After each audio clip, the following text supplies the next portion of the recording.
Hi, and welcome to the Intellectual Adventure Podcast. Today I'm joined by Jeff, Conestoga man, and our guest of today, Madeline. Welcome to the show, Madeline. Hi. Hi, good morning. Thanks for having me. No, we're excited to do this today. Our topic for today's show after said interview is, where would your health be today if you hadn't taken steps in the past to take care of it? What did those steps look like? This is something that I'm excited to discuss a little bit in. And before we get into that portion, we'll have this interview where Madeline will give us a little explanation about her background and some elements to that and the fitness path she's taken with her business career. And I really welcome you in. And Madeline, can you give us a little bit of a rundown of how that's going and how's your morning been? Yeah, it's going pretty good. I think we all have our little cup of coffee. And I stick to water. I can't do the coffee. I'm a no coffee breath. Oh gosh, I have to do both, and then I also have to supplement it with some source of like food and protein of some kind. Otherwise I'll get some jitters, but yeah. Have you heard of AG1 out of curiosity? I think so. I should have been drinking it this morning, honestly, but AG1's a good supplement that is athletic greens, and that it's around $90 to order. It's pretty steep, but it's really good and has some natural caffeine to it. But I'd highly recommend that personally if you've never had it in your routine. Okay. Well, cool. Let's see. So, I guess a little bit about me. I'm here in this somewhat small town amongst other much bigger towns, but a little town called Crockett. Not very many people have heard it, but it's like about 30 minutes away from San Francisco. So. Oh, okay. Is it north or south? We're in Northern California. Kind of like if San Francisco's here, I'm kind of off diagonally. Oh, so you're kind of like above Oakland, kind of in that direction. Okay. Yeah, I used to live in San Francisco for a little bit. I worked as a crab cracker in Fisherman's Wharf. Oh, cool. So I have had my adventures on the cable cars. Yeah, nice. I've been through Crockett too. I used to haul loads with a semi in and out of the Port of Oakland. Oh, cool. Nice. Yeah, so there's a lot of traffic. It wasn't cool. No. I'll have to ask you about that. It paid the bills till I got a better job. Let me put it that way. Yeah. Oh, yeah, definitely. Yeah, and I see the semis all the time, and I just feel like, oh my gosh, I feel so bad for you guys. Yeah, that's not an easy job in the Bay. Man, I could only imagine. I have a tough enough time with a Fiat there. Right. Yeah, so I've been here up in the Bay Area for about 16, I think coming on 17 years here soon.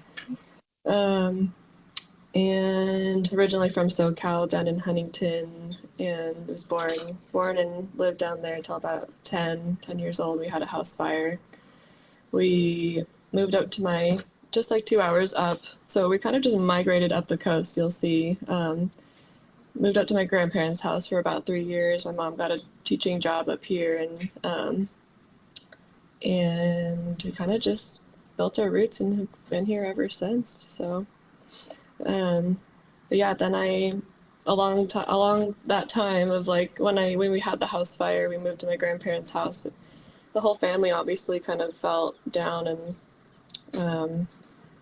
I don't know, a little bit of like, man, we wish we had our home back. We wish we had our old lifestyle back. We kind of felt a little on the depressed side, like what the heck do we do? And instead of kind of falling for that, I kind of just controlled what I could and started to make sure that I stayed healthy. And so I'd work out and try to eat healthy. I mean, I'm like 10, so of course, like, what do I know? But I just still have that memory as kind of like what sparked it all. Like if life is crazy and you cannot control very much, you know what you can. So I've kind of just carried that with me ever since then. And that's kind of what sparked Hatch Services. That's a great philosophy. Thank you. Yeah. No, that definitely reminds me of kind of where my mind was. I remember around, it was a way different circumstance, but I think around 13, 14, I was in rec basketball, and I was just so tired of being the chubby kid. And I was like, I'm going to just start running in the rain and fall. And I just started doing a lot of running, and eventually like that mentality of just stop feeling that way and like make steps, try to make that change. Like it really lifted my spirits. And until I had that injury, I was keeping with it really good. But the motivation you can cause for yourself to find that strength to change it really can be amazing.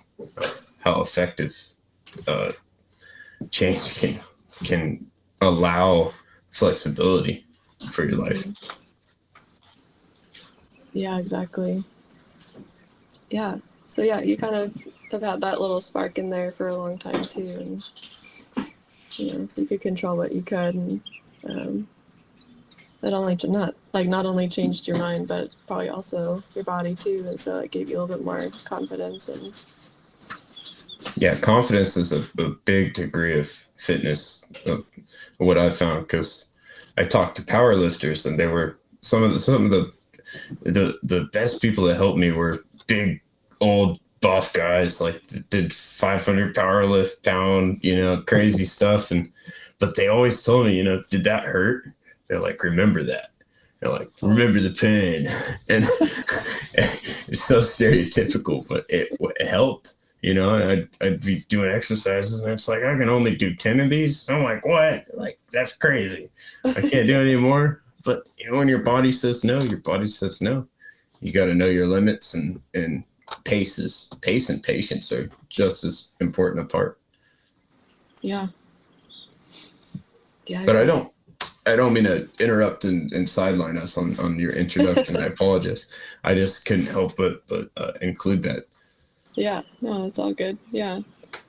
I mean, we're still on the question of like, how did Hatch Services kind of come along, or?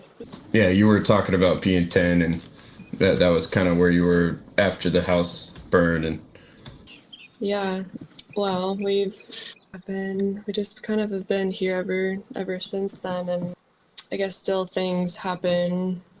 You still go through the life's ups and downs. Being up here for almost 17 years hasn't really cured anything. It's like we still had a bunch of crazy things happen, but just knowing that like maybe it will kind of always low-key be like that, like we'll always have stuff going on, like, but I have like found ways to kind of keep myself calm, keep what I can at peace. And so I've turned all the things that I've basically have learned and tried to find other people that are going through a hard time, just to like help them mentally, physically, socially, all of that. And so that's kind of what Hatch Services has turned into, is like, it's not just about handing someone a plan, because no one wants to just be handed a plan and told, all right, follow this. And if you do, then that's just kind of like maybe a different mindset, or you're just in a different place. But a lot of the times I find that most people like can't really be their best selves because they get in their own way mentally. And there's just been so many people, I feel like what I've been told as an entrepreneur doing what I do now is that 3% of people are just like gung-ho ready to sign up with a program of some sort, right? They're just like, I'm already sold on it, sign me up. Then the rest of the people are like, usually like, what was the number, like 60 to 70% of them are like problem unaware. They're not even aware of the fact that they have like, that they're getting in their own way, that they're not making the best choices, that they're, all sorts of different little situations. And the things that I've learned have kind of propelled me forward to being able to look back and see like, oh yeah, like I wasted a lot of time doing this. I that's kind of my big theme is like I've wasted a lot of time doing different things that just weren't worth putting my time and attention into, and just like trying to turn around and find lessons in that, and then trying to make content around it so that it attracts or it inspires or it says, hey, I didn't realize that, but it's an insightful and thought-provoking. So Yeah, I understand that struggle, that you're describing with the 3%, the 60 to 70%. My father does Chamber of Commerce web development systems, and he's been doing that since 2003, 2004, somewhere around there. mm-hmm. And I've obviously been part of that. I've seen that growth over the years. I used to pitch my tent in his office, and that there's all sorts of crazy hoops he had to jump through with the concept. But one of the big things that was important that he's found a lot of success on, because he's around, I think, 300 cities in the U.S. Oh, wow. So he's in all 50 states at this point, I think. But the reason it's been successful is because his model doesn't work off of a login button. It's more built around the experience rather than forcing users to log in to get everything they need. Mm-hmm. That doesn't mean logins aren't involved, but you can't have this old mentality of just funnel people in. Yeah. People don't want to be funneled in, and you got AI coming out. AI can be great. AI can supplement. And in fact, I have a question involving AI for you today. And I want to personally get involved with utilizing it more for, I guess, a sense of checks and balances, another set of tools I can help further refine my projects with. That's the way my mind goes with it. But it's still an intimidating tool that pushes people away to some degree from certain fields of study because they feel intimidated, like web design. Web design hasn't gotten any more complicated. It's actually gotten way simpler because of all this stuff. But trying to explain that to people when the formats change all the time, the tech industry moves fast. So I can understand that hesitancy when it comes to other projects and programs where, maybe they just don't want to commit to another thing. And that alone, that mentality alone could be so negative. Yeah, seriously. Yeah, I really just, it is a mentality. Like I get so many people who say, no thanks, like I can't really do something like this right now because, it just is a mentality. Like it's, like I've gotten into this because I know it's so important, not just for a specific niche, but like for everybody. It's like, having to reach out to like, X amount of people per day, per week, whatever, and have most of them either not see the message, not get back to me, or say like, sorry, I've got too much on my plate. I can't commit to something like that right now. It's kind of like, there's a level of resistance you have to get past, and that's always the challenging part. Like, I'm in that stage of like, I guess, entrepreneurship or, growing my own business of where a lot of people call it the cringe mountain. Like what I'm doing right now is just like all of the messy cringe work of like having to reach out to a lot of people and having to make content that's not, movie quality. It's kind of just set up your phone and start talking to it kind of thing. And it is, it's so worth it once you get past the cringe mountain and you actually are building something that's like worth being a part of. But I can certainly tell, and most days I'm like so emotionally and mentally exhausted, I just kind of like want to throw in the towel a lot. But then I sleep and then I feel better the next day and I'm like, all right, let's go let's go at it again, because like the mission is just still there, and it's like way beyond the momentary emotions or just feeling a little tired or being rejected a couple times. Yeah, I can definitely empathize with that, because I've tried to do some content even around gaming. I know how flooded the gaming world is, and I've gamed since I was super little. And being a 2000s baby, I've seen technology do the whole thing, and it's been a very interesting frame of reference to have, but life gets in the way. And I still have, at this point, terabytes of information in my PC that I've compiled, and realistically, like probably 600 gigabytes of game footage that I plan to use and do all this stuff. But then I realized, like, is that really what I'm here for? Is that really what I'm passionate about? Like, or am I just doing this for the experience of it and trying to get involved with those communities and learn how those people interact with each other?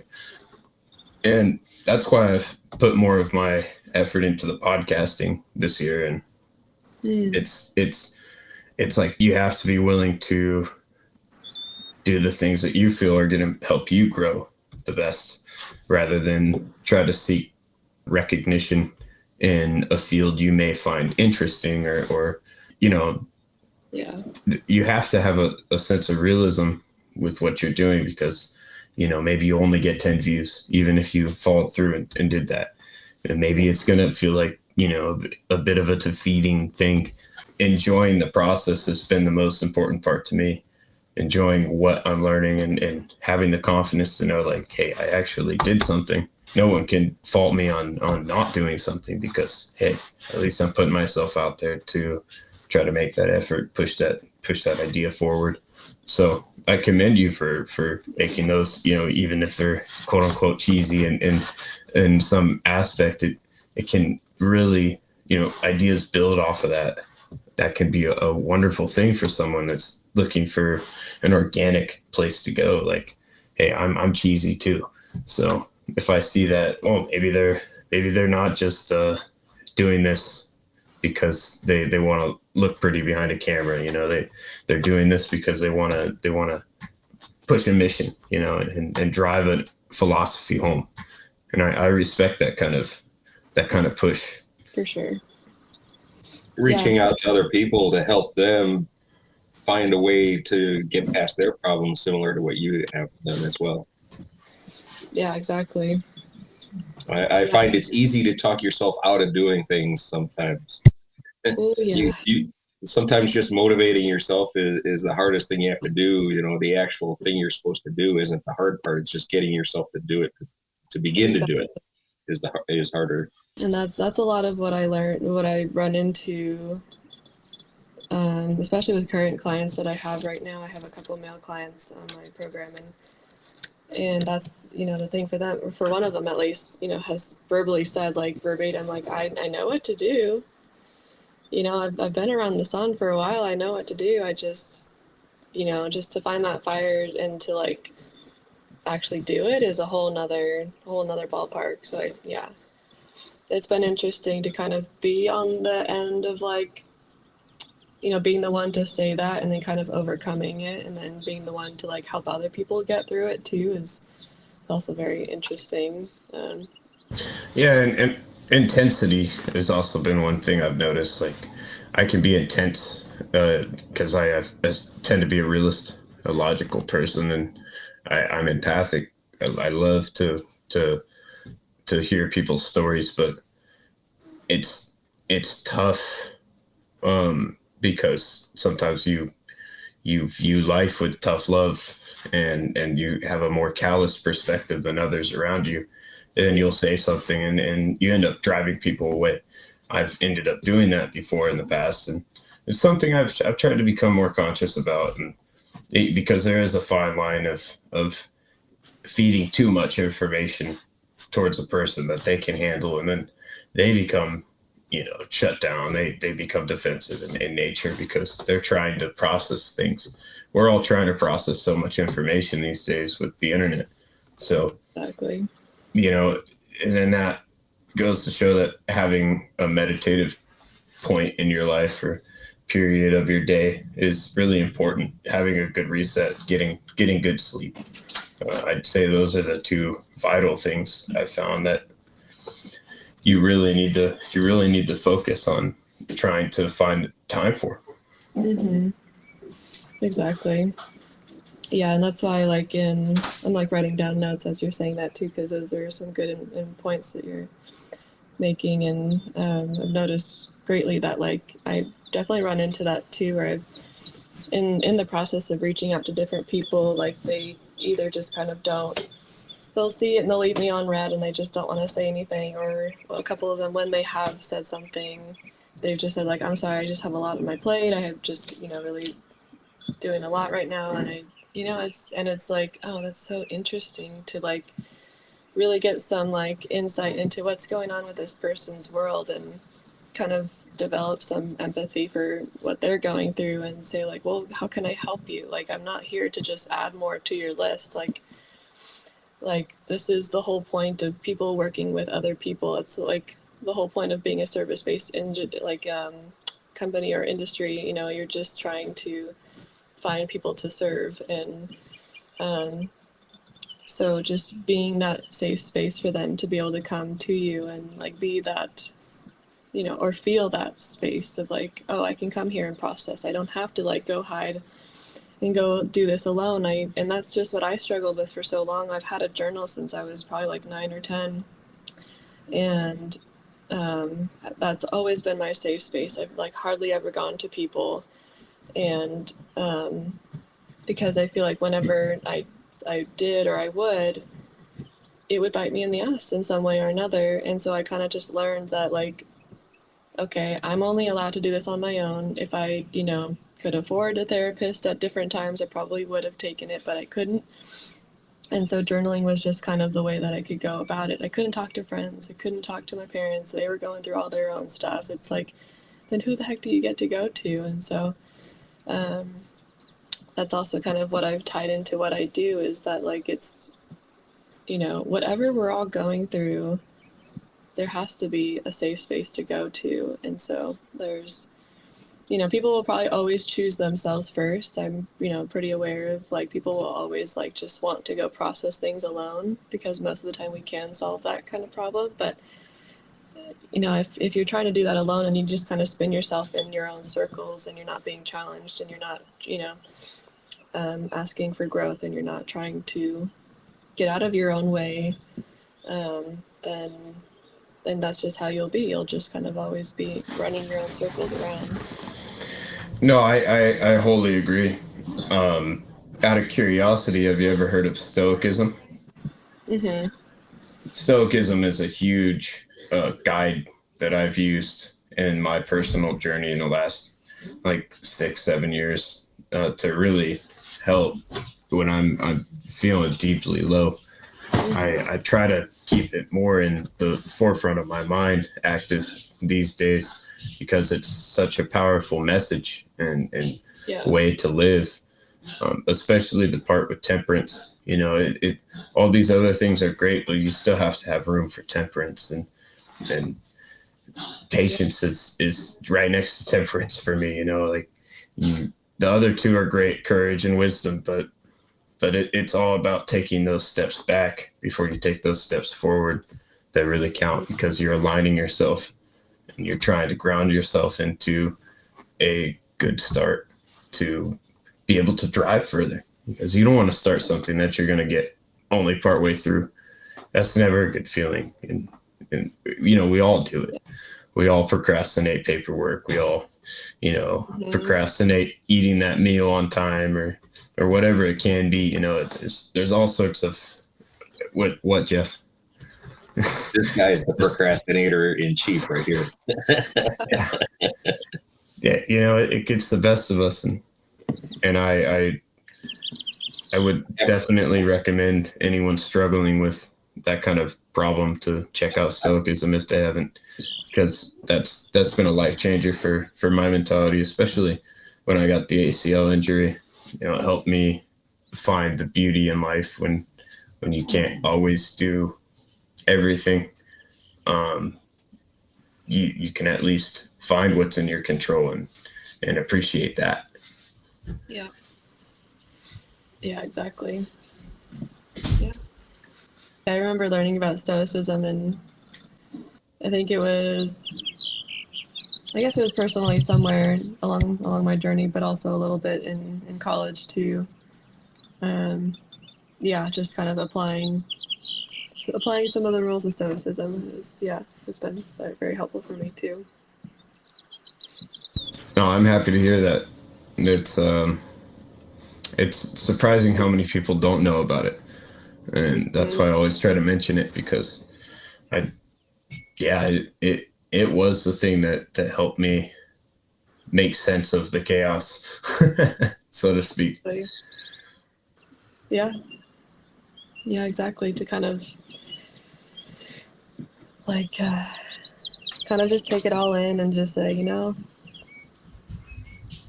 there is a better way to. It's like just a form of self behavior. It's kind of like if you realize just going back to everything around you can be pure chaos, but I am the epicenter of the peace and safety and whatnot, and that's kind of the nice thing about stoicism. It kind of just adds to that, and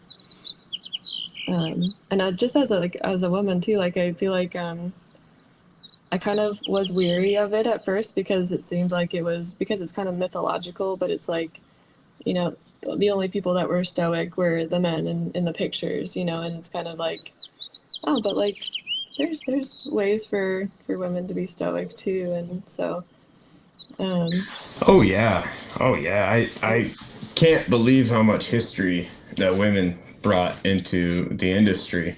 Sometimes when you look at certain evolutions of tech, I just learned a few days ago about I gotta look her name up now because it's gonna drive me nuts. But the person in 1890, it was the woman who came up with the idea of the spiral, the circular saw.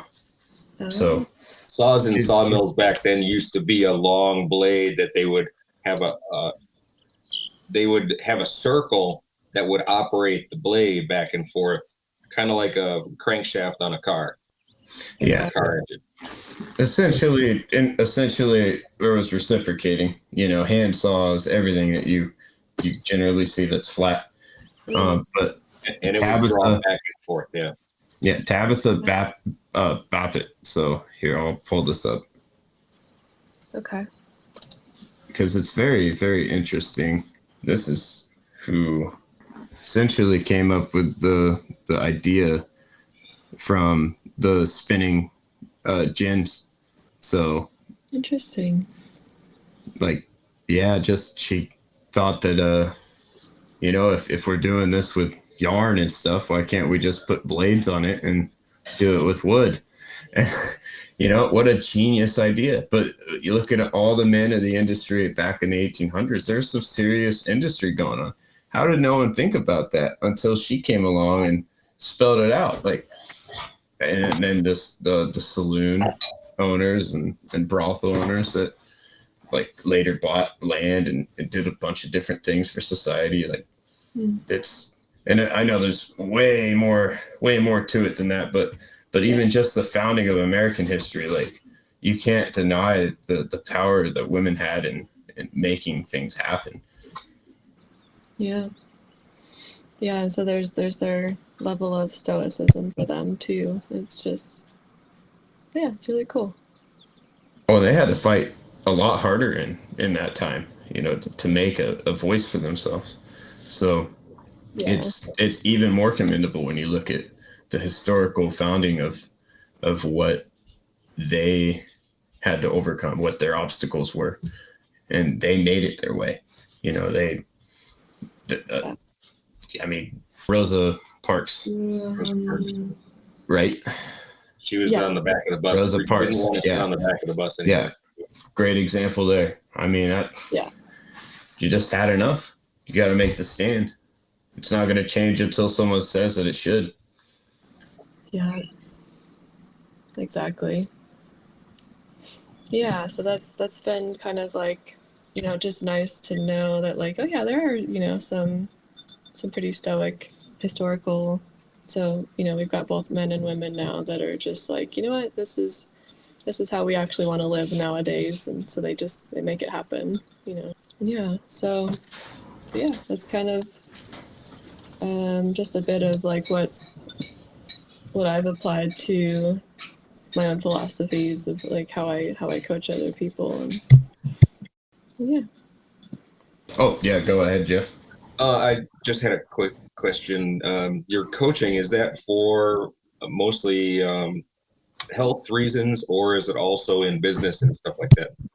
Yeah, I think mostly right now it's just in the health realm. Mhm. Yeah, I have considered getting into more of like the business growth side, and I do have business mentorship that I'm a part of, so that I can kind of just grow faster and kind of get through this. Sometimes it's easier to work out your own problems by helping other people work theirs out. Yeah, and I know like a lot of people will go that route because they're very quick and easy to kind of turn around and like show other people. I think although I have like in my own journey like helped people along the way, kind of just here and there, I've now kind of crossed the 10,000 hour expert line. I feel like since I've been doing this for upwards of 20 years, and I do kind of like sometimes look back and have a hard time trying to teach these different lessons, because for me it's like, oh, I've already been there, done that. But it's like then you have to put yourself into other people's shoes and say like, hey, I see you're going through this, like I've been through that before too, and this is what I did. You could try this out and see if that like works for you. And Yeah. um And sometimes it's hard because it sometimes revisits places that you don't want to visit again, maybe a 100%. bad experience or something like that, but you go through it anyway, and everybody grows out of it in the end. Exactly. Yeah, definitely. That's the hardest part, because I sometimes just am like, oh, that lesson again. I really had my own struggle with certain lessons and would really like to just not think about it ever again. But yeah, like, being able to revisit some of it and and share that. So yeah. Oh, that's great. We were able to kind of dive into a little bit of your background, and I appreciate you going into that, Madeline. Yeah. Now, I think we can go ahead and start moving into a few questions that we have. But before we start, I did want to invite Conestoga Man to see if he had any vinyls to share in the comments today. Yeah, and I could go run and find one really quick. I did not have one prepared. Yeah, go ahead and run. Go and grab one real fast. I reached in and grabbed from the middle of the bottom row, and this is what came out. See if I can get a picture here. South of the border. Oh, man. Look at that. Ooh. That's like a tunnel, huh? Yeah. Yeah. Or an arched gateway. Oh, is that like the Wicked Witch in the back or something? Your filter's kind of... Yeah. Yeah, take your filter off, Jeff. Take my filter off. You're not in your condo in Florida right now, okay? No, I'm in the Lost Sierra. Nice. There it is.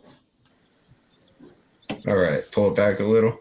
Yeah, let me frame it in. See if I can There you square it up. Go up a little bit. Herb Alpert. There it is. Perfect. Yeah, that does look like the Wicked Witch in the back. It does, yeah. It's kind of funny. Oh, back. Yeah, in the tunnel. Yeah. Now, what's the back look like? Anyway, Herb Alpert was a jazz. Oh yeah, Tijuana Brass, of course. Tijuana Brass, yeah. He did cornet. Oh, nice. In his hand here, the cornet. It's a little hard to see, but I believe you. That black on white never likes to show very well. Yeah. You see it in his hands there? Yeah, kind of see the general. Yep. You can see it better on the front. Oh, is he holding it there too? Oh, yeah, he is. Very nice. Yeah, that man's on a mission. Toot and scoot mission. Toot, toot. Right.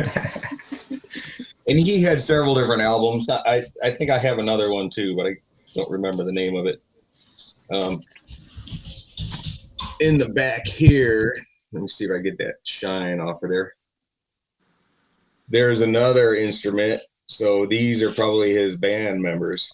Oh yeah, baritone. Barely visible. Mm-hmm. Who's the boss? I'm the boss, you know. Nice. Well, no, thank you for the vinyl show today. Tijuana Brass is definitely very California vibe. Honestly, when you go in SoCal. Exactly. It does remind me of the time I actually went to Tijuana a couple years ago, 4 to 5 years ago. Oh yeah. But yeah, it was pretty cool. Yeah, I went to Tijuana.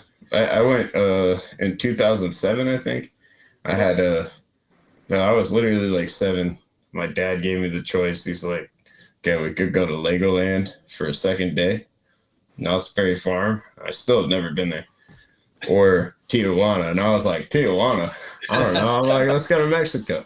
I distinctly remember seeing like Humvees with gunners and the smell of rotten egg, and people were trying to offer their daughters to my dad for me, and I was like, whoa, Mexico's crazy.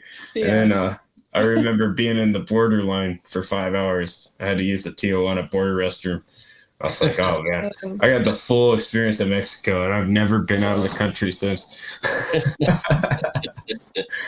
But I want to go back to explore at least Central America. Right now, Mexico's kind of crazy for American tourists. It's not the best place right now, but not impossible. Yeah. Just dangerous. Yeah. Don't want to be caught in those politics. No. No, thanks. But no. We'll go back into our discussion questions, which will be, where did you find most of your inspirations from? Gosh, I wonder that too sometimes. I mean, I guess it had to have been from my parents. Because I would say like the first, 5 to 7 years of your life are very, very pivotal, I guess. Like that's just, if that's what you know, then that's just how you live the rest of your life. And so I feel like my parents probably, I suppose, gave me the best that they could before they split up and, kind of just had their own experiences. But, when they were good, and like they were always trying to instill life lessons and trying to just my mom made me a good person, but my dad always instilled life lessons. And so there's always like moments where I'm like, oh, I learned that from my mom, and oh yeah, I remember I learned that from my dad. And so like, I guess from an early age, obviously, like that's your biggest impact in your life. And if you carry those things with you, then it's always good to start off on that foot. And now, out of curiosity, did your parents split at a young age for you, or was it? Yeah, I had a similar situation. I think my parents split when I was 2, so I didn't have nearly as much time with them together. But yeah, them separate, learning the different experiences over the years, like there's a lot you learn from your mom and your dad, like separately, and it's completely different. Yeah, definitely.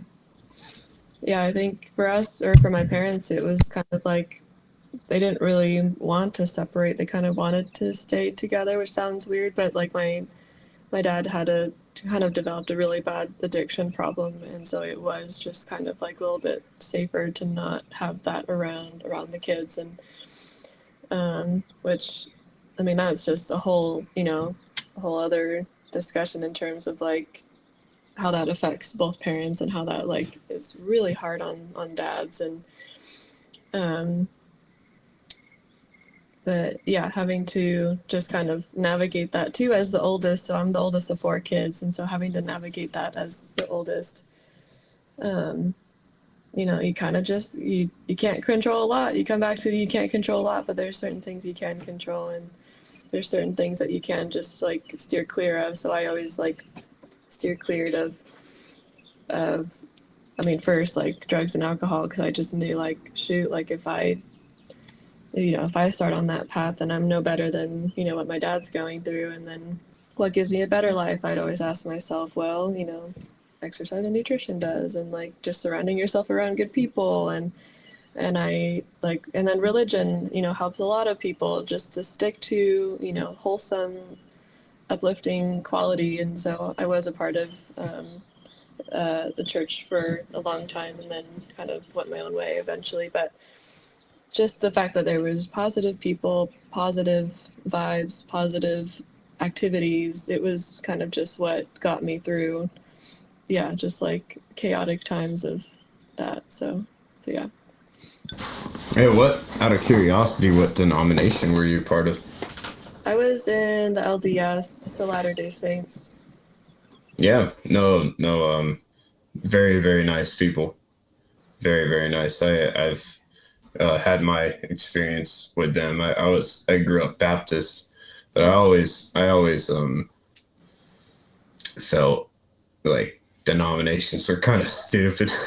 I was like, you know, I agree that people are going to disagree and have different ideas of what they see and interpret, but the whole idea that you can't communicate with your neighbors or be a part of these discussions with other churches always got me. That was my biggest frustration with the church. And I eventually separated myself too, because I felt I didn't want to live a lie. I wanted to live honest to myself. And if I didn't truly know, I wanted people to know, like, hey, I'm gonna live and explore the ideas around me and explore life around me before I make a final conclusion here, because what I see in religion is man. And right now I want to see nature. I want to see life, you know, as a whole. And so when you can only see one thing out of something, are you really growing your perspective, or are you channeling it to satisfy the masses? And that's it. I wholly agree that religion's great for helping people build up out of a bad situation. You know, community, if you even want to go that far, community's really the press there that can help hold you together. But everyone's got different perspectives, different life journeys. And I look back to our ancestors, and there's a lot of religions out there. You know, there's all sorts of ideas that we've had. You should not feel ashamed for feeling like you don't know what's going on. Yeah. Yeah, exactly. Well, the thing about religions, I was raised Episcopalian, and I always called it Catholic light. The pastor actually enjoyed a drink at social events every now and then. He didn't constantly drink. But it seems like all the churches seem to be on the same path of worship and going in a certain direction. You know, it's just this church and this church and this church do things differently, as opposed, you know, even though they're all in the same direction as the worship goes. You know, it's rules within, I think, is what it comes down to, the different churches. Yeah. Right now I go to a church in a bowling alley.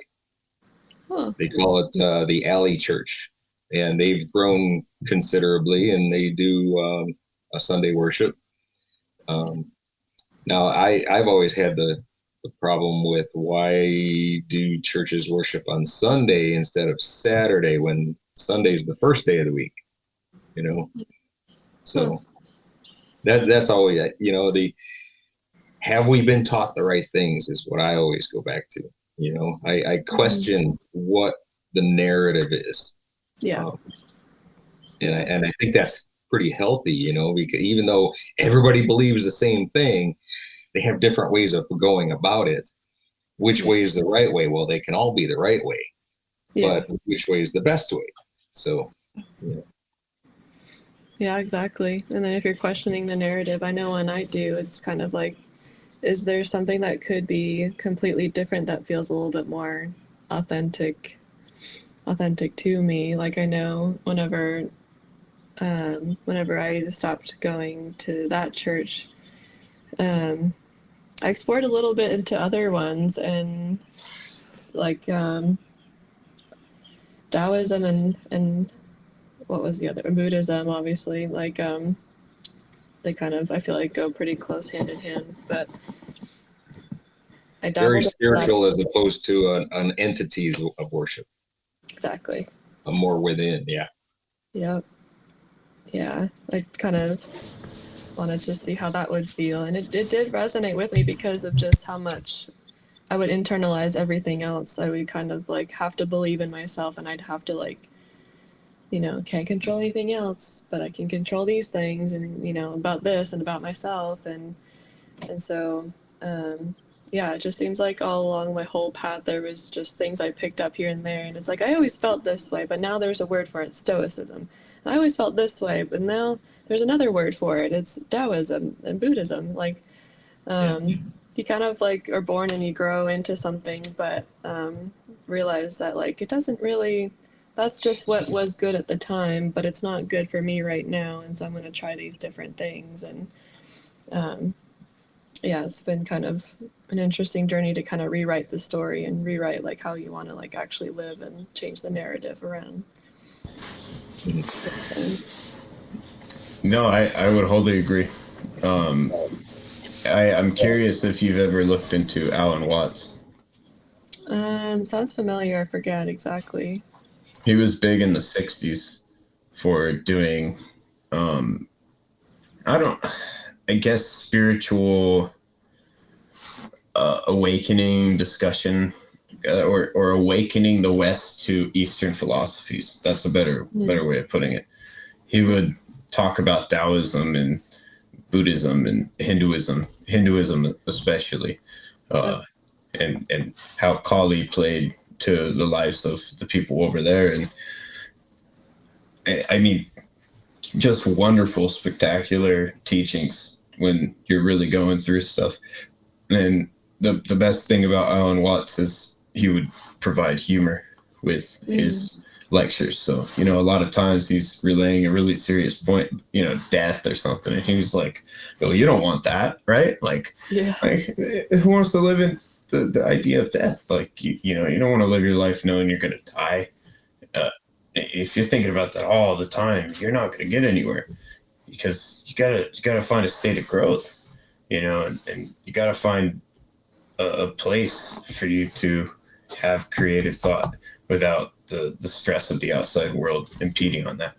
Right. So, Alan Watts is definitely someone I feel like you would really enjoy if you're not as familiar with the studies, because it's right up there with, I think, some of the more profound things that's changed my life. And he was viewed very controversially back in the time he was doing this. I mean, Jeff, I don't know. You know Alan Watts. I don't know that much about him. No? My psychology class was a long time ago. Yeah, no, you should look into it too. You would probably find it really interesting. There's actually a podcast that his son develops, and he goes into the archives of his father. They have a podcast on it. And I think that's super beautiful. Like, here he comes bringing the ideas his father had into a new generation. But yeah, it's just inspiring to see how ideas grow among each other.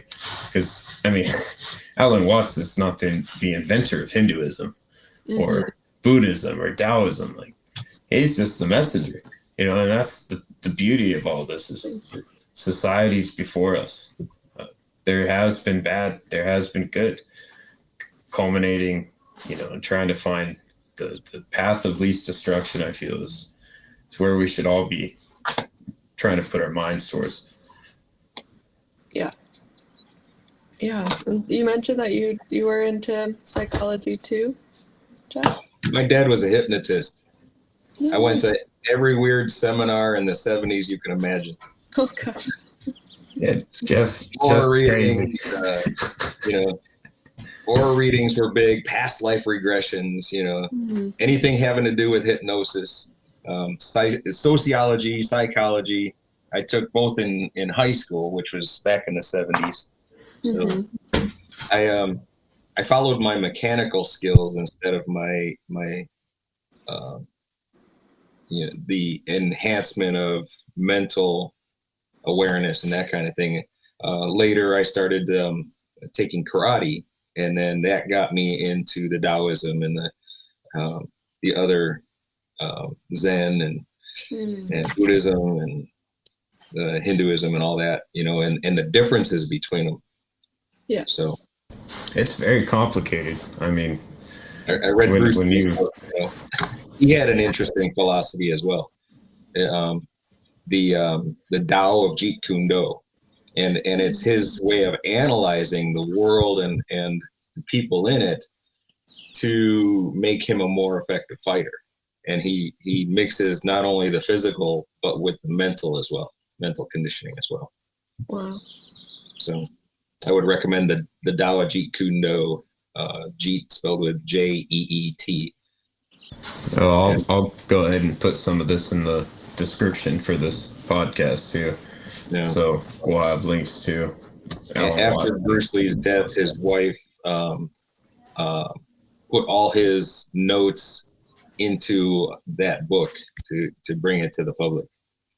She assembled it, so she's a hero in my eyes as well, because that was just his notes in a stack wherever he had his notes until she put it out all together and then put it out. And she did a really good job at it too. So. Oh wow, that takes a lot of time and patience for sure.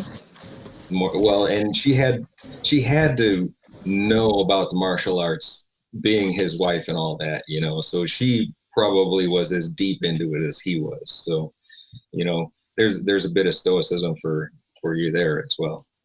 Yeah. Oh yeah. Definitely. Oh wow. No, and there's always something to learn. I definitely think that inspirations are always coming in. You always got to find inspiration, and find the beauty in the world, because there's a lot of things that pull your attention nowadays, and it's unhealthy to dwell in that kind of environment. Inspiration and motivation. Yeah. You can take that with you. I got no patents, no trademarks. Oh goodness.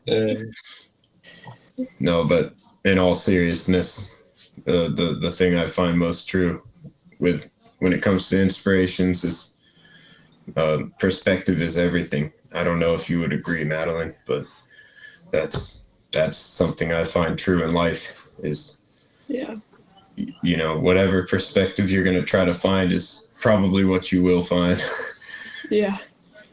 It's exactly like our brains can go into so many different pathways and directions, and I just always admire other people's way of thinking if it's different than mine, but kind of more in the direction of where I want it to go. Like, wow, that was so complex. How did you develop that pathway in your brain? Like, and it's always very, very interesting to study other people and take their complex thinkings and try to apply it to myself. And sometimes you figure it out and sometimes you don't. You're just like, well, that was really cool, and I don't know how to apply what I just saw, but I'll keep trying.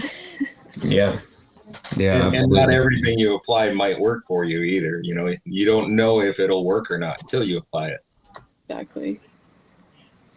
Yeah. No, is there anything, resource wise that you recommend that has inspired you along your journey?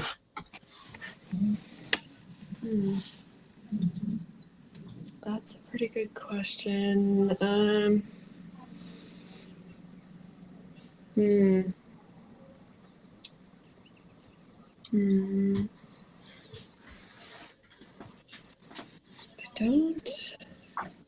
don't think so. I mean, other than, I guess what's kind of like been the most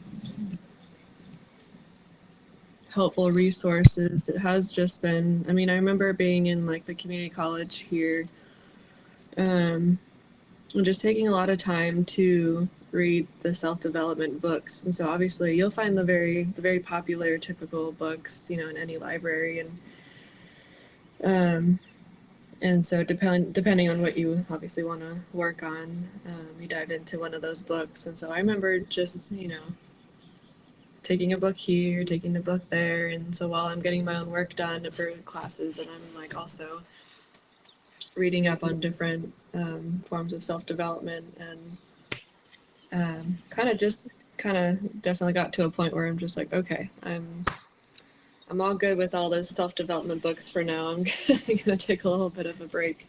But yeah, I mean, even a couple of the books that I have right now, like what I'm reading right now is called the QBQ, the question behind the question.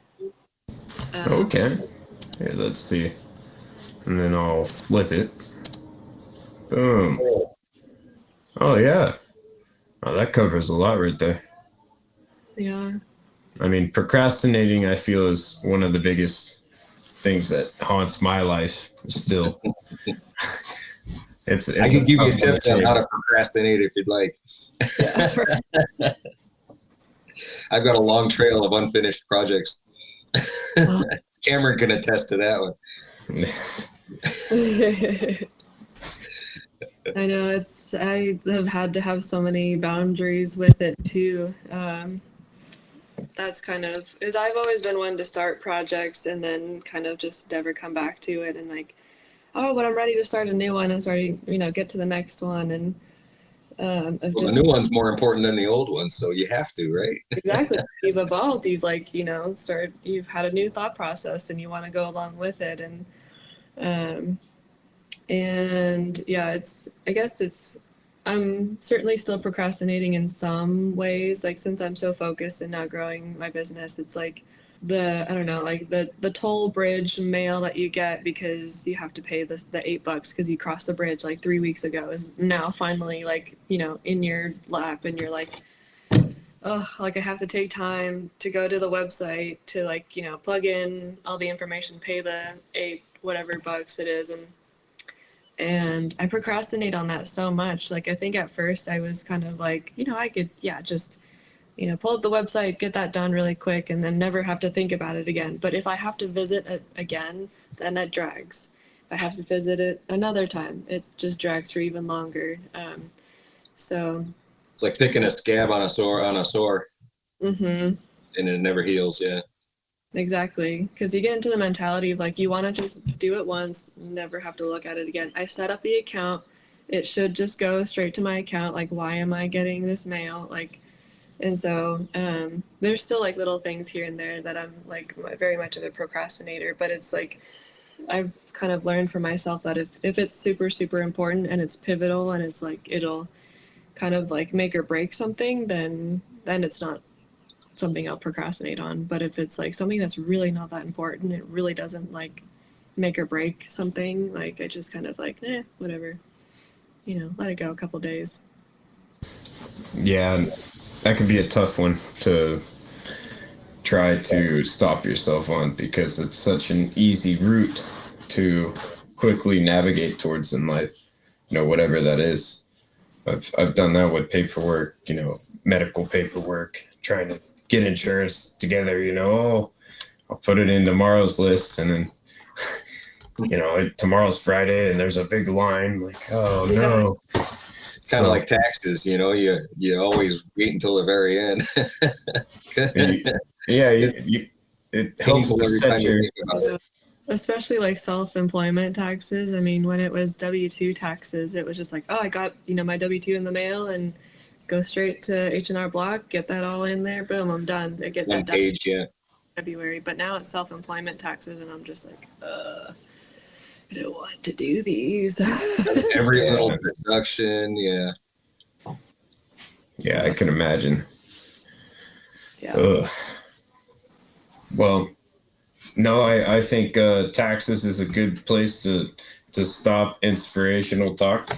Um, taxes are very uninspiring, so Yeah. Yeah. but they can be if you get a good return. But Yeah. ooh, that's jazz hands from the government. That's how I feel about My returns. grandfather was a tax accountant, and I hate it. Oh gosh. So don't feel too bad. I always get unlucky, and yeah, I've never had like a massive return. So I'm like, okay, Yeah. I'll get there one day when I get in more government trouble, I suppose. So we'll go ahead and move forward. And our next question for you is, who have you found the most success with your programs? Um, Like, what demographic, so to speak, do you find you mutually feel that connection the most with? let's see. So it's always hard to categorize it for me. But I can kind of name off two people that have had really good success so far and where they're at. And so one woman I've been working with, she's about 55, I want to say, around early to mid 50s. She lives in Idaho, but we've been like longtime friends since, I lived at my grandparents' house, and and let's see. And so she's,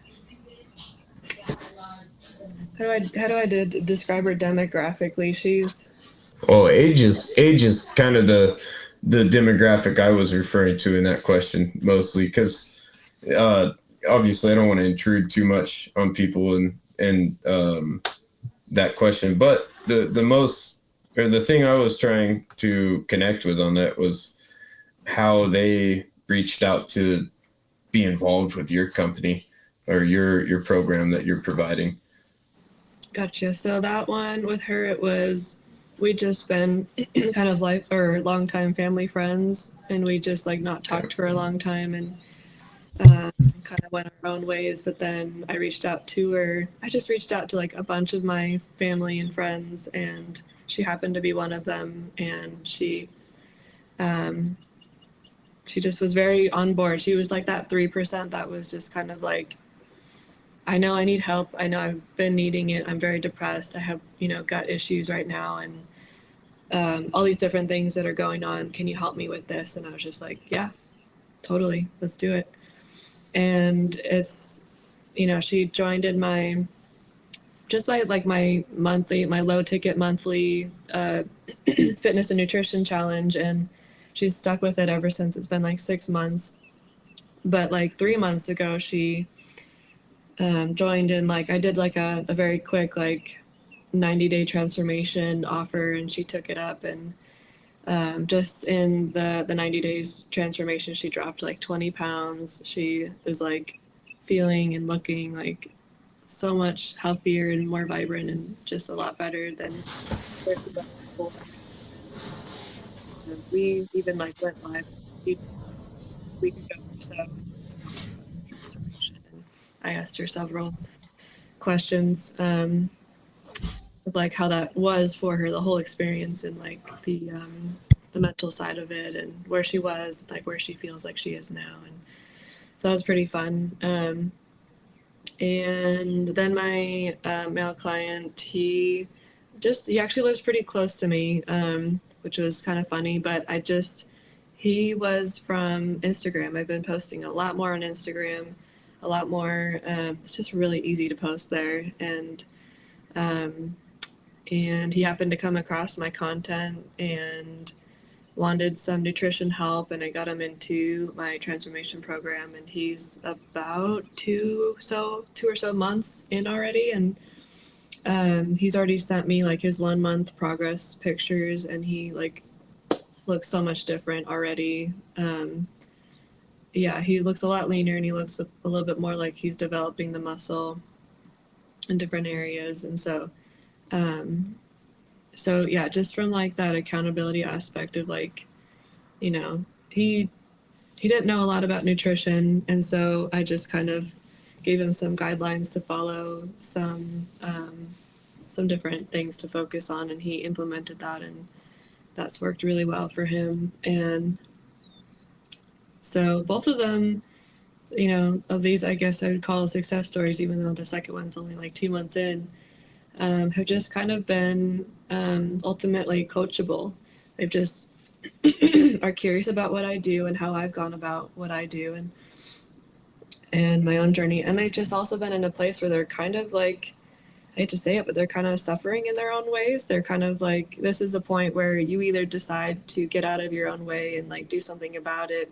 Like my female client, Michelle, she just knew she was in her own way. She knew that she needed some mindset work, and so that's why she was just like, let's do it. And then same thing for my male client.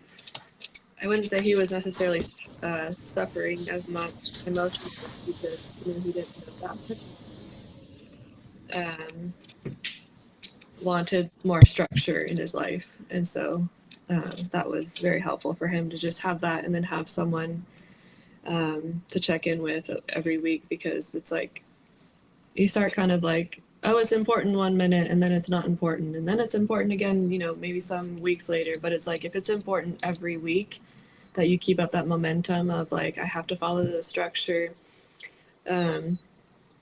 it's much easier, because you can still be focused on the goal, but someone else is just checking in with you and, you know, seeing how you're doing, and like, you know, are you getting in your way in this way, or you know, are you growing in that way, or whatnot. So I just always appreciate that they're so open about like, oh, you know, I messed up in this way, or like mentally it's been hard in this way, or like my personal life. It's always like nice when you can integrate it into your whole entire life. I don't ever feel like you should separate it. And some people like don't want to sign up for a program because they can't integrate it into their life. They feel like it's so separate. It's like, it's either this or it's my life, and so they can't commit to this because their life is more, you know, in this way. And it's like, that's not so black and white. It's like, I'm just a compartmentalized part of your brain. Like, I just am adding, you know, accountability and, you know, advice, and here, try this, and here, do better in this way, because, you know, if you sleep better, the rest of your life is better. Like, I'm really just adding more to their life than actually just like, you know, pay attention to me. Like, I'm important. It shouldn't be anything about me. It's about, you know, whoever I'm working with. And so, yeah, super long rant, but hopefully that. No, that's wonderful. Question. Absolutely. I've got a quick question. You brought up nutrition. Do you work with fasting at all as well? Yeah, I mean, maybe to start a nutrition program, which will help the process of shedding extra weight and stuff like that. Yeah, so like my philosophy is kind of like, I will, you know, so you say that, and then my mind kind of goes straight to like, I will implement, if someone has done that before and it's worked for them. It's kind of just like, I take what works, because I don't want to just be so cookie cutter. And so there's some people who would prefer doing it that way, and that's what works for them. And then there's, you know, I've done the whole fasting thing. I don't really particularly like it. For me personally, it's led me personally to more binging later, and I haven't really found my own balance. And so I kind of just stick to like what you would call the bodybuilding 5 to 6 meals a day sort of thing. That works well mentally for me, but I know for a lot of people, it mentally allows for a window of like, this is, you know, mealtime. You can think about food, you can enjoy it, but once this window is over, you think about the rest of your life. And so for a lot of people, that's added a ton of clarity. And if it adds clarity, then yes. If it doesn't and it just confuses things, then we'll try something else. It's kind of a long-winded answer to that, but yeah. Oh, thank you. I didn't do any fasting until I was driving back and forth to Reno out of here, 80-mile trip. I'd go down one day and I'd come back the next. I'd go down the next day and come back again. You know, every day would be a one-way trip either direction. And so I didn't stop to eat. I didn't eat before I left. So I kind of accidentally fasted, Yeah. and it seemed to really help me in my processes. And it shrunk my stomach, so I wasn't eating as much quantity anymore either. So it did work for me, and that's just why I wanted to ask if you use it. So I imagine new clients, you would do like an interview and see what their strengths are, their weaknesses, that kind of thing, and what their goals are in the future. Exactly. That all makes sense.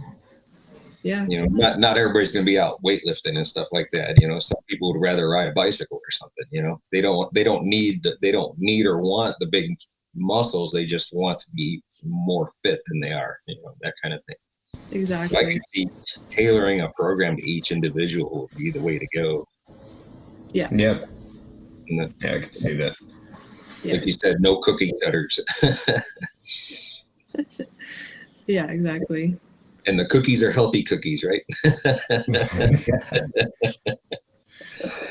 All right. Next on our list is there a place you see AI helping in your business or professional journey? Yeah, to some audiences I hate saying yes, but to other audiences I definitely like am proud of it in a way. So yeah, definitely. It's obviously still also new, and it's in a controversial phase where people are debating whether it's good for what you do or not.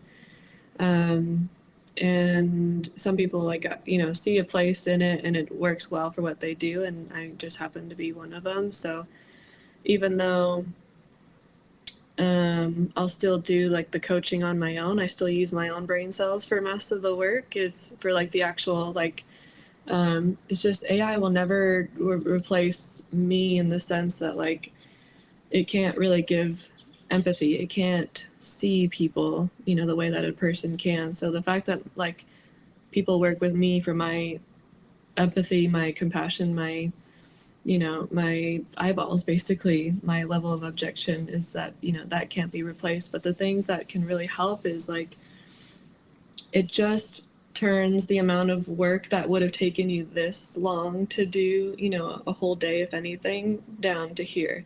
So you get more done. And so I use it for leverage. If I need to write an email, I just say, please write me an email, and it needs to encapsulate these ideas.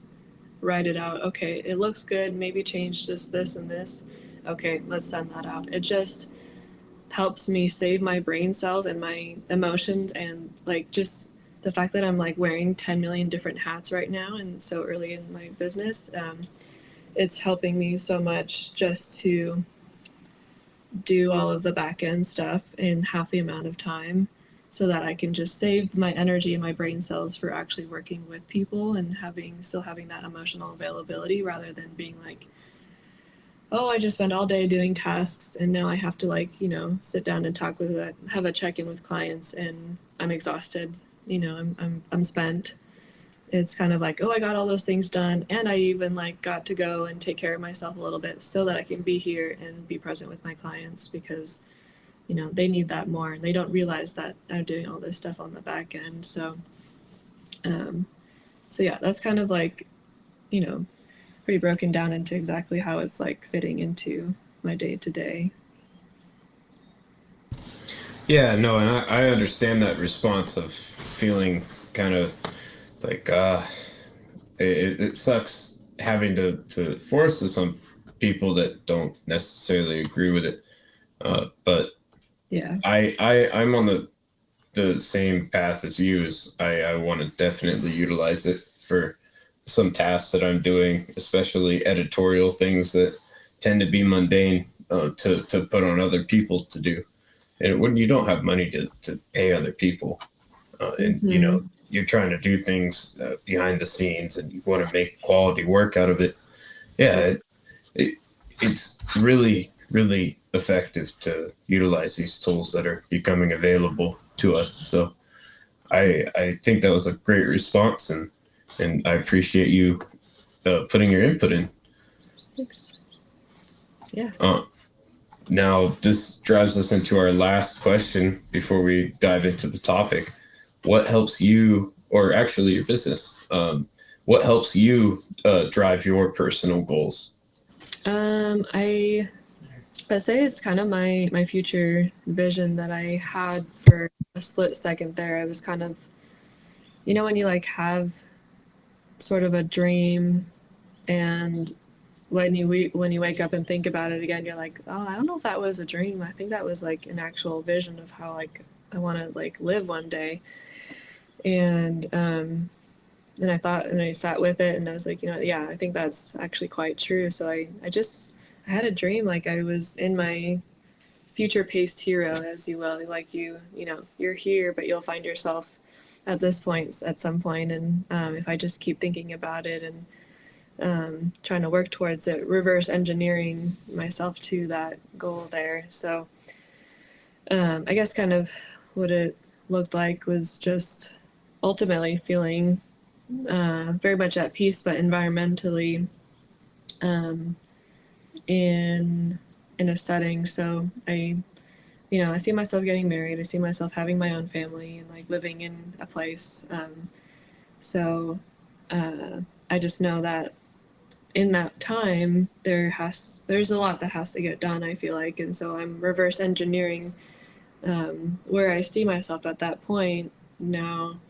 And I know that it involves, and this is just like my own opinion, my own truth, but it doesn't involve working for someone else for X amount of years just to like make, X amount every year and then kind of have nothing to show for it on my own if I decide to go and move to a different job. I think that for me, I've learned that ownership is super, super important, and that if you want to build a generational wealth, you have to either own your own business or buy someone else's business that is selling. You have to have some sort of form of ownership and assets and whatnot. And so I know that the life that I want to live in the future is, even if it's 5 years down the road, it's like you have to reverse engineer and you have to like take those steps actively, which I wish I would have done obviously a lot sooner. I see people like now on social media, and I hate that I compare myself, but I see people that have started like in their 20s, and so like now they're here, in their early 30s, close to my age, and like they've already been in business for 10 years. They had their kids already, so they're, at a certain age, and so like in a way they've already done all of the hard work, and now they get to kind of relax. They have their business, they have their life like pretty close, darn close to where they want it to be. And so I look up to them and think like, that's what I want too. And so I need to like reverse engineer exactly like what they did. And, if they tell their audience that like, we were so scrappy in the beginning, we just, if they share their journey and I can relate to it, then I know I'm kind of like on that path of like, okay, cool. Like 5 to 10 years down the road, I should be somewhere along those lines too. So yeah. No, great response. I definitely get that feeling. I'm 25 myself, so trying to stay on top of your goals is important, especially around my age, because in what people consider the prime. So, I gotta be working like. So right now I'm making a company switch myself to try to go to a better opportunity for what I have in mind for my life. So and that involves learning, trying to get, more training in the field, making myself more experienced around what I need to make a potential bigger jump in the future. I don't know what the future looks like, but I want to set myself up for success to be able to have some more skills under my belt to be able to be more versed in different environments. So, and it's intimidating, when you're neck to neck with people that have been in the field longer than you in whatever industry that might be. Trades is very similar to fitness world, where there's intense marketing going on, and it can be a little tense, trying to find the right option for you, even as a consumer. So yeah, definitely. makes for interesting talk around goals. Yeah. Well, Madeline, I want to invite you to kind of discuss any topics on your business you want to bring to the show today. I know that you had a few things you wanted to bring up, and you're more than welcome to share that now. And then I'll go ahead and drop anything in the description after the show if you want to link those resources to me. Yeah. Well, I guess mostly what I work on or have people check out is I think that I mentioned earlier, the low ticket monthly fitness and nutrition challenge it's on an app. So it's on a platform basically, but if you can host your own programs and your nutrition and videos and whatnot, and it's pretty cool. I've liked it so far. I started that in January, and people that I've reached out to and have had try it out, they more than likely will jump into the next one month after month. And so I know on the business side, getting more exposure, getting it out there, I know that it's definitely helpful for a lot of people who have just been kind of stuck, but they are also in like that in between where they're managing a lot in their life, but they still can, allocate 30 minutes a day, 3 to 4 times a week to getting in some movement and some, they can post in the community tab of like their nutrition wins, and they can connect with me and they can get some coaching from me. It's kind of an easy way to, talk with me. And so I use that as like the low ticket way of, having certain touch points and still being able to make so much progress. And then if people are ready and, want that unique individual accountability of week to week check-ins and whatnot, then that's where the transformation program comes in. And so, yeah, it's been it's been somewhat really, really hard, and then somewhat, I've simplified the idea of like, we get to know each other. You come in and you try in the monthly challenge, and then when you're really ready to like kick it into gear and get your challenge or get your results done, then you go into the transformation program. So yeah. No, I think that's wonderful, and I want to try to see if my mom would even consider it, because she's real close by. I think 12 minutes from Oakland. So okay. That'd be cool. Yeah, she's kind of stuck in the area for the time being, raising my 2 little brothers. So she just quit work to help with their autism. So she's mostly at the house. So I think with her trying to do therapy and get back into a healthy place, she needs good support down there, and she might very well be interested in connecting with you. So I'll make sure to link her this show too. And she's been heavy into fitness and trying to take care of her skin and things like that. It's stuff that she's tried to teach me and my sister as we've grown. She's always messing with our faces. So you're right. I try to keep that in mind though. Take care of your body. It does pay off to treat it well. Yeah, exactly. Yeah. And so that's where like the integrating of, where do you want to be in 6 months versus, what do you have to do on a daily basis? It is kind of a mindset switch all the time. It's what do I have to do right now for the future, but what do I have to do right now, for tomorrow? Or, yeah, it is kind of a task, especially if you're having to take care of other people and so close that way. So, yeah. Yeah, it can be a lot of demand, but I think that rolls us in well to our real ground discussion, which will be,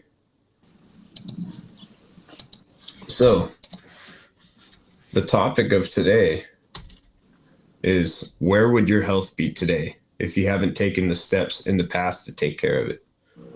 And what did those steps look like? So I feel very passionate about this. I kind of spoke on it earlier, where at a point, I just got tired of being chubby and really, really felt competitive towards myself. That was like what really helped click with me is, it can be fun if you're building upon what you did last time. And, it may not be impressive at first, but that's the fun part is it can be, and you can start to do more things that you can feel proud of. Like swimming is a full body exercise. A lot of people don't consider that's wonderful for you, but it takes a lot of work. Yeah. It is low impact though. That's true, but it's a good starting point. It is a good starting point, especially if you have just, cardio issues. Mm-hmm. Yeah. Yeah. Never swim alone. Yeah, that's true. If Always you have cardio issues, you probably shouldn't swim alone. But yeah. I wanted to bring something up because each person as an individual has different likes and dislikes. For me, I was a swimmer as a kid, swim team, that whole thing. Then I got into karate. I never got into the weightlifting. For me, it was boring and too repetitive for me. I needed, constant new stimulation, and karate really did that for me.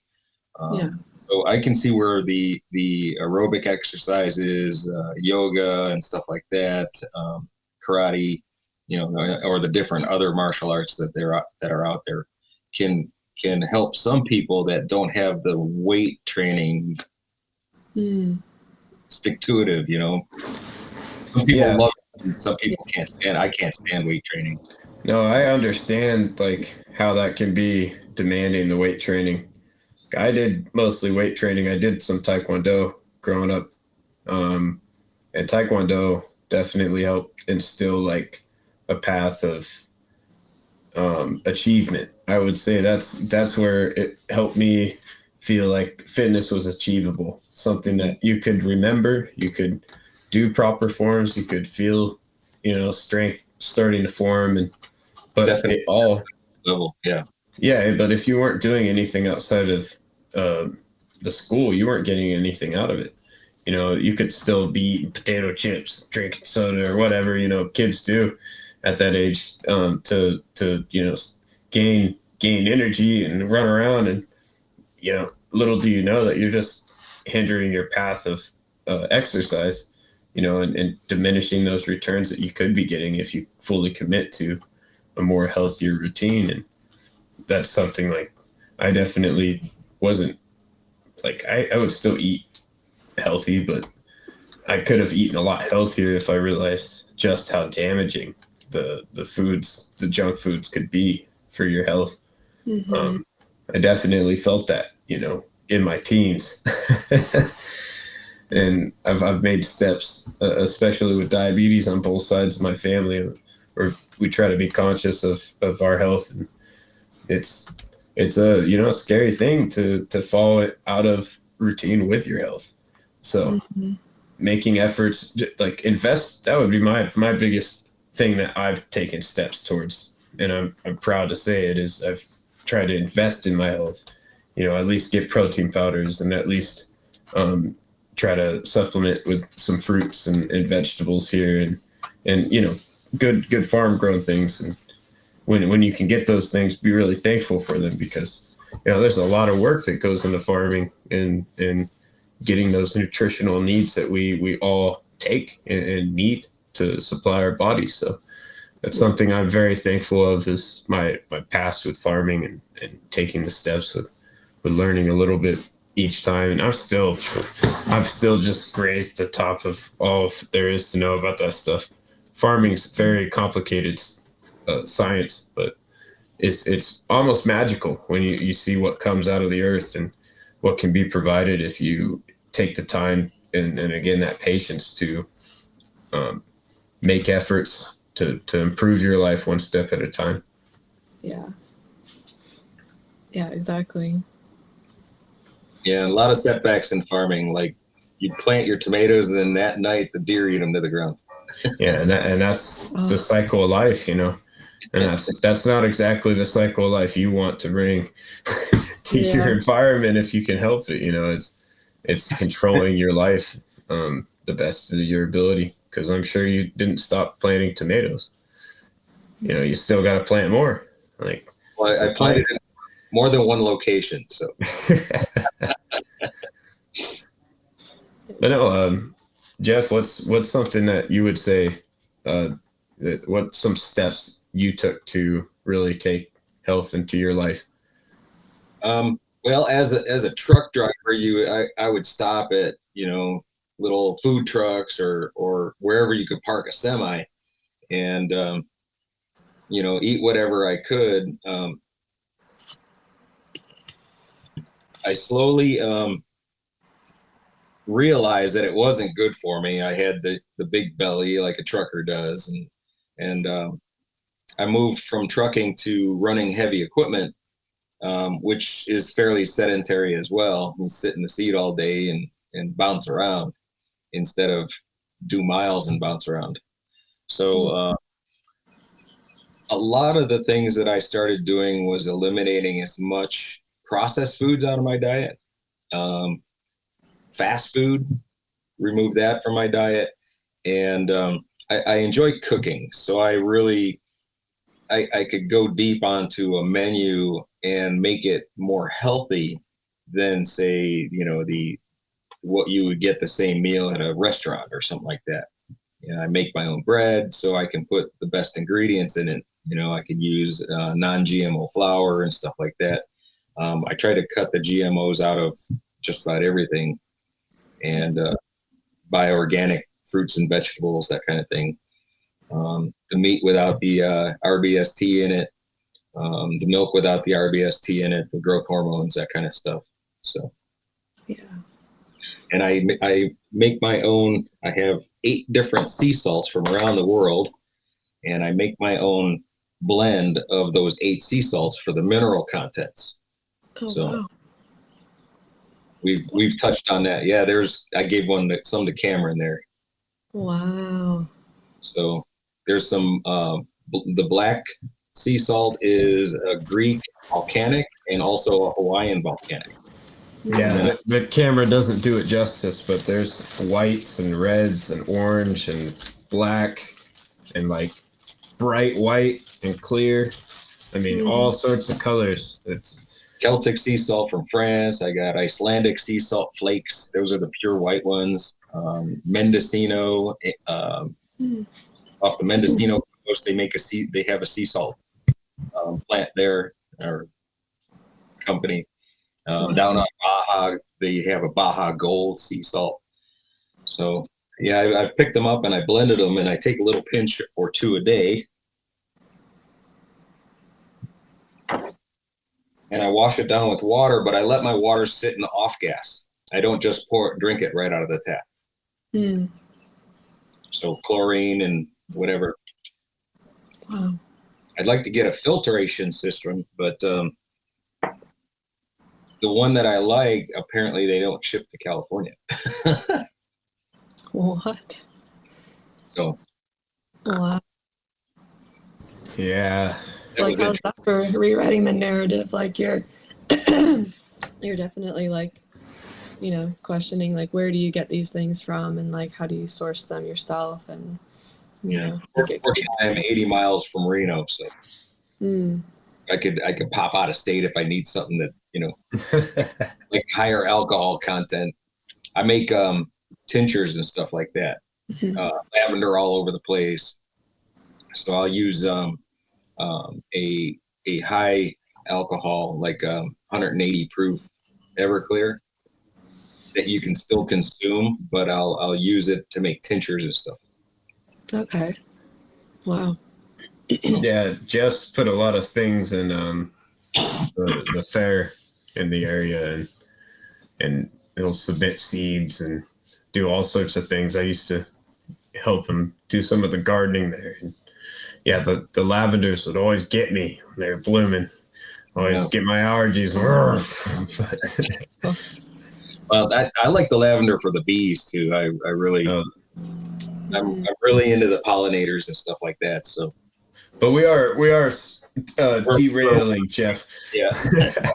So, and that was a great point, though. You feel better in your health, I imagine, after you cut back on processed foods. Oh yeah, yeah.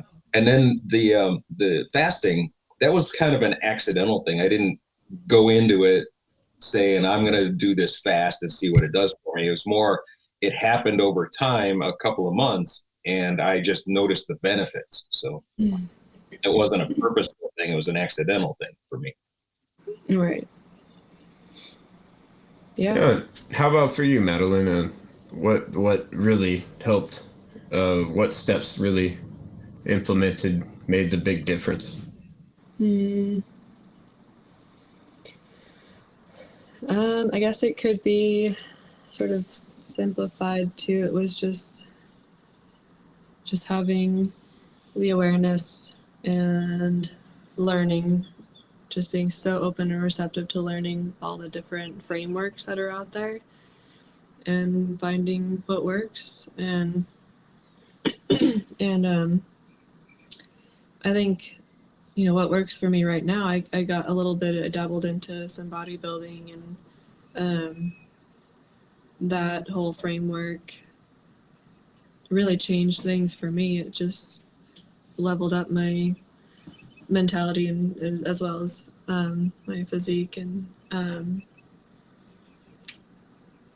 so, I mean, I guess obviously it's not meant for everybody, but it's it's been the next step that it's been a whole pass. It's been a whole little piece of the universe that's like you dive in and you kind of get lost in it, and but following their protocols, I went through the bodybuilding show prep and learned a lot from that. Learned even more so what works for me and what feels good for me and what can I sustainably, what guidelines can I follow, and yeah. No, that's really good. It is a good reminder to remember that pushing your boundaries is the best way to really find difference in your life. You gotta feel a little discomfort to grow. Mm-hmm. So, especially in the physical realm of things, you just gotta be uncomfortable. But lactic acid doesn't go anywhere else but inside. Yeah. So you gotta work it through. You gotta stretch it out. Yeah. So. Yes. Tone down like the actual training part. I would say I'm not super intense like the typical bro bodybuilders you find. It gets a little crazy. Really? And then you mix the whole steroid discussion in, and it's even crazier. And that's really unfortunate how many people go down that route and mess up their lives. I know a few people from my hometown that I didn't even know at that time, and then later on, things would happen, and it's it's a reason to be more thankful to the things we have in life around us, like good nutrition and healthy routines to try to motivate towards. And that's what I try to focus on is how can I affect my day-to-day routine change rather than let's go hard and really like push it like all the time. And maybe I just have a job that's physical and I can eat healthy on top of it and get good rest. And that alone will just change your life. Yeah, 100%. That's kind of what I try to get people to see, is that it's not, if they've done something super intense in terms of exercise and, then, I come into their world and I ask them about it, and they're always, super like, ooh, like, I don't want to go back to that. It's like, yeah, you don't have to go back to that. We can go into other things that just, like, how is the rest of, like what you said, sleep and your nutrition, like, how are the other pillars of your life, how are they doing? And that's what we can work on. And that'll be always different, that'll always differ between people, because for me, sleep is one of the things I struggle with the most. Mm. I like to be driven, and occasionally, it's not to say that if you get sleep, you're not driven.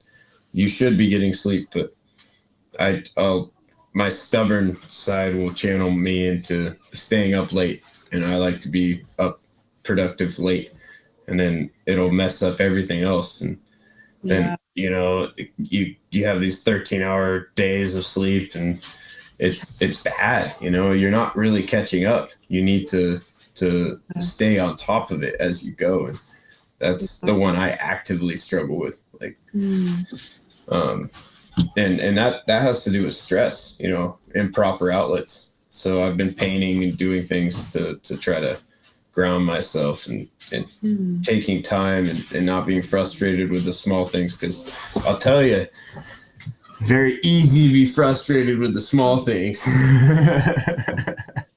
Yeah, exactly. Literally.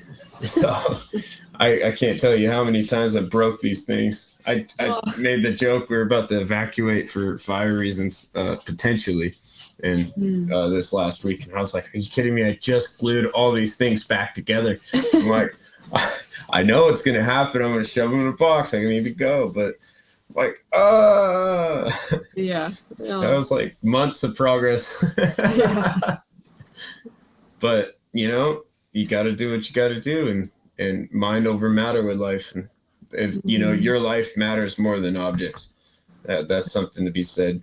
Sometimes it's just getting rid of the clutter around you in your life that can help you feel more at ease too. Because that's some people's struggle right there, is just holding on. Yeah, Jeff holds on to metal. That's his struggle. Yeah. And tools I don't ever intend to use, because if I get rid of them, then I'll need to use one. Typical. But no, you know, we're all unique, and that's why I value what you're saying, Madeline. I totally agree that your position is not really going to go anywhere. I feel there's a strong level of connection people find with trainers, and it's, to me, earlier I equated it to a psychologist. Like, you're at the level of a psychologist just for nutrition. Like, exactly. And that's not something a bot's going to be able to read out of a person when they look into their eyes with their robo sensor. Like, no, you just can't. You can't organically sense those things. They could probably get some really good algorithms, I'm sure, but you're still basing off of what other people out there have input. That's the reason there's data to begin with. So. You know, we can't lose our minds in thinking that all these positions are going, when in reality there's going to be more organic connections because of it, I feel. So I think AI is a positive. You know, there's just got to be moderation in society that's integrated so people don't abuse it. And I think the big discussion people should be having is web security, because these scam calls and all these things are getting crazy. And seriously. I that's what I'm scared about, is what's going to happen when scammers get a quantum computer. Exactly. Right. It's going to happen to. It's already happening with the quantum computing and passwords and stuff like that. I mean, yeah, if you control it. So hopefully there's engineering that's being implemented to help, but this is the part of society where we have to just trust it. It's not in our control right now. And I don't know about you, but I don't have the bank that Google has. We'll let them do all of that. Just, you know, trying to stay informed the best you can, and keeping yourself healthy so you can make changes in your life.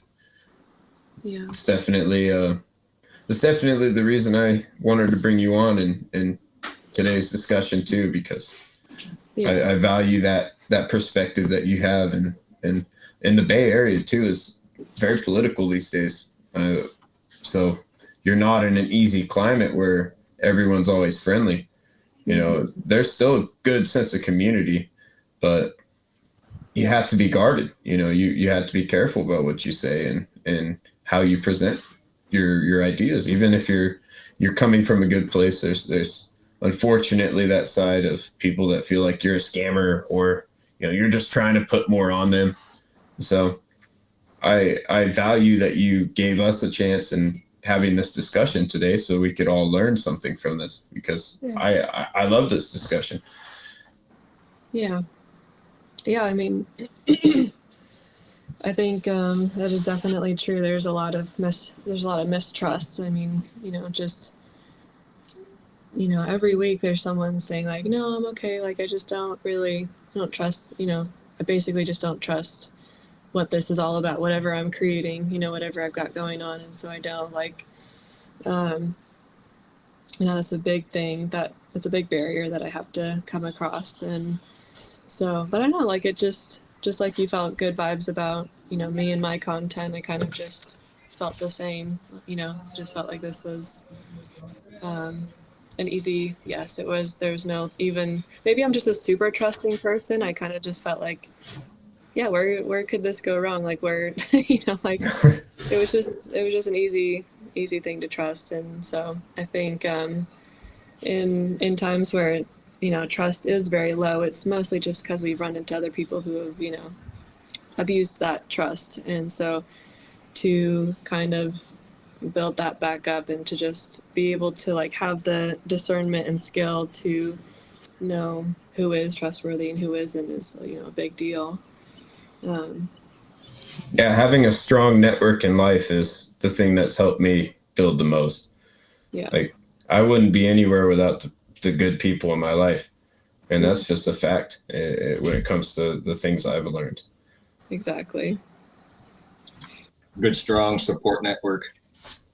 Mm-hmm. Either they support you in all your decisions or challenge you on them, so that you either really inwardly look at those and decide they're either good or bad, or you just are able to take what they say as your friends or your peers and use it in apply it in your own ways.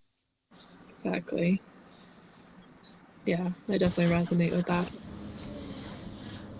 No, I think this has been wonderful, and I think it's a good time to wrap up. We're just before the 2-hour mark, so I told you it'd be.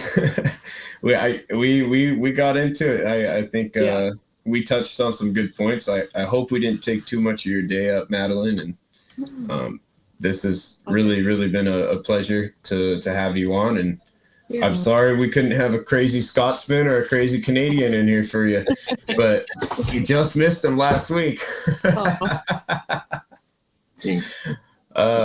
Crazy Californian. That'd be me. I mean, we're all Californians in here. Let's be honest. Yeah. I guess he's even worse because he's from Chicago. So don't listen to what he has to say. Yeah. Okay. I started out in Napa, moved to Fair Oaks outside Sacramento, and now I'm up in the Lost Sierra. So. Oh wow. Nice. It's beautiful up here. I love it. I've been trying to get away from people for pretty much most of my adult life. Yeah, got that. Is there anything that you want to touch on before we end today's discussion, Madeline? Is there any highlight message you want to leave the viewers? Yeah, I mean, maybe just the overall theme that kind of always come out for me is just if you can't control very much in the world, we're all kind of, maybe it's a little pessimistic. We're just a bunch of ants, just figuring out this life, and there's, some people who have more power and control and whatnot. So, in trying to have, power and control and an empowerment in our own life, we'll just try to control what we can and learn and grow and build look for ourselves. Yeah. Look how strong an ant can be, Oh, exactly. Especially if they try. Yeah. I think that's wonderful, and it's been a wonderful pleasure having you on and today's adventure. This is I think, like mentioned, our third or fourth interview. So there's more to come this year. We're hoping to start recording once a week instead of once every other week. So Madeline, if you have anybody out there that you want to invite to record with us too, we're more than happy to meet new faces, and we're really just looking to dive into helping the youth understand more about the world around us. So, and learning something along the way, of course. Sounds good. Yeah. And we'll go ahead and connect with you on the links afterwards, and I'll go ahead and put those in our description below. So anyone who's looking to check out Madeline's business, go ahead and click through, and we'll have those set up for you. Thanks again, and this has been an intellectual adventure. It's Yeah. awesome. Take care, guys. Thanks. You too. Have a good day.